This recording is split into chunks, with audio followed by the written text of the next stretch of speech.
Сабақтың тақырыбы қазақ музыкасының биік тұлғалары Ахмет Қуанұлы Жұбанов пен Латиф Абдулхайұлы Хамиди.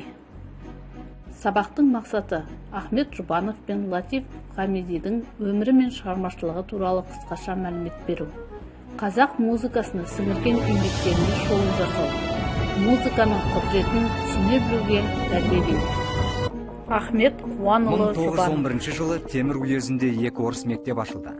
Сол жылы оқу бітірген мұғалім Құсайын Ашғали уезге келеді. Ол Ахмет Жұбановтың үйінде жатады. Құсайын домбырада, скрипкада, мандолинда ойнайтын. Аздап нота білетін. Осы аспаптардың қайсысында ойнаса да, Ахмет Жұбанов қасынан табылатын.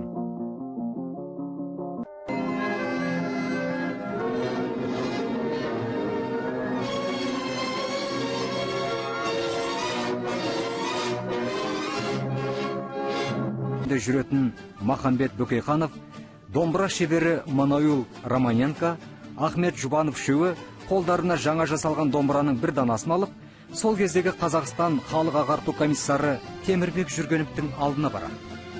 Әрине, аспаптың үні бұрынғы замандағысынан әлде қайда биік тұрған еді.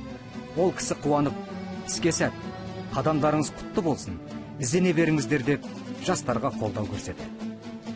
Сөйтіп Романенко бірінің артынан бірін жасап, жаңа домбыралар ұсынды. Техникумның алдағы концертінде көпшілікке Ахмет Жұбанов бастаған бір топ домбырашылар концерт береді. Осылай, Құрманғазы атындағы оркестр дүниеге келді. Ахмет Жұбановтың мұрындық болуымен 40 жылдары ұйымдастырылған ғылыми экспедиция 80 жылдарға дейін Қазақстанның түкпір-түкпірінен 10 мыңдай ән күй нұсқаларын жинаған. Қазақтың кәсіпқой халық композиторларының өмір дерегін жинастырып, шығармаларын нотаға түсіріп, одан соң кәнігі әнші күйшілерге үйрету арқылы халықтың рухани игілігін айналдыруда теңдессіз еңбекқорлық пен іскерліктің үлгісін Ахмет Қуанұлының өзі көрсетіп отырды. Осы жалпы біздің оркестр 11 домбырашыдан құрап, осы оркестр 80 адамға дейін жетіп отыр. Енді ары қарай сол дамыту, сол кісінің ойын жүзеге асыру, ол біздің осы жас ұрпақтың ары қарай біздің парызымыз деп ойлаймын.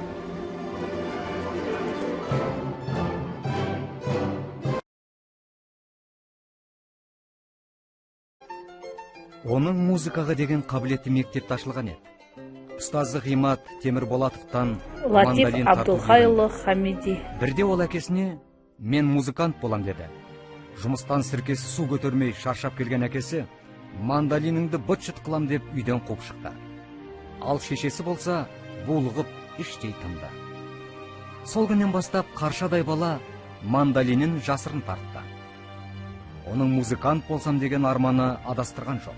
Өнерге деген құштарлығы жігерлі боз баланы үлкен музыкаға жетелеп әкелді.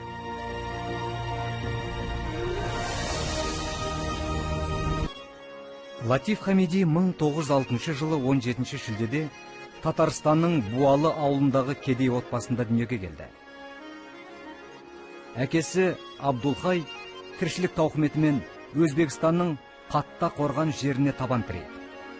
Латифтің балалық шағы сол жерде өтті. Әкесінің мұғалім боласын деген талабымен Ташкенттің түрік татар ағарту институтында оқыды. Бұл 1920-26 жылдар еді. Алайда арманына құлай берілген Латиф ұстаздық емес, өнер жолын таңдады. Ол Мәскеуде Мұхтар Әуезов, Александр Затаевич, Ахмет Жұбановтармен танысты. Затаевичтің әсерлі әңгімесінен ол қазақ музыкасының сыр сандығына бойлай түсті. Ал Әуезов арқылы Абай әндерімен танысты. Ақыры Ахмет Жұбанов Жұмат Шанин сынды аға достарының шақыртуын қабыл алып, Ару Алматыға аттанды. Көп-ақ қиналдым. Әуелі Жоламанның ариясы, романс жанрында дүниеге келді. Жоламанға жауап ретінде Сайраның да ариясы айтылу керек болып, ол да романс түрінде өз үйлесімін тапты. Сонымен қоса пьеса бойынша екі жастың қуаныштан қосылып айтатын дуэті де бар екен. Екі той үстінде айтылатын дуэт болған соң, мұны қай жанрда, қалай жазу керектігі ұзақ толғандарда. Ақырында ойлап-ойлап, вальс жанрында жазуға бел будым. Кейінірек бұл әнді күләш концерттерде тамылжыта орындап жүрді. нотасының сыртында сайраның әні деген жазу қосарлана жүретін. Бірақ күләштай әнші қазақ вальсі деп орындағаннан кейін тыңдаушы халықта солай атап кетіп еді. Композитор шығармашылығының шырқау шыңы Ахмет Жұбановпен бірігіп жазған Абай операсы еді.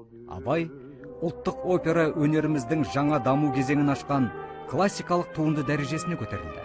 Латиф Хамиди шығармашылық шеңбері кең тұлға. Ол жеке аспапқа, оркестрға арнап ірілі ұсақты шығармалар тудырды. Көптеген драмалық пьесаларға, кинофильмдерге музыка жазды.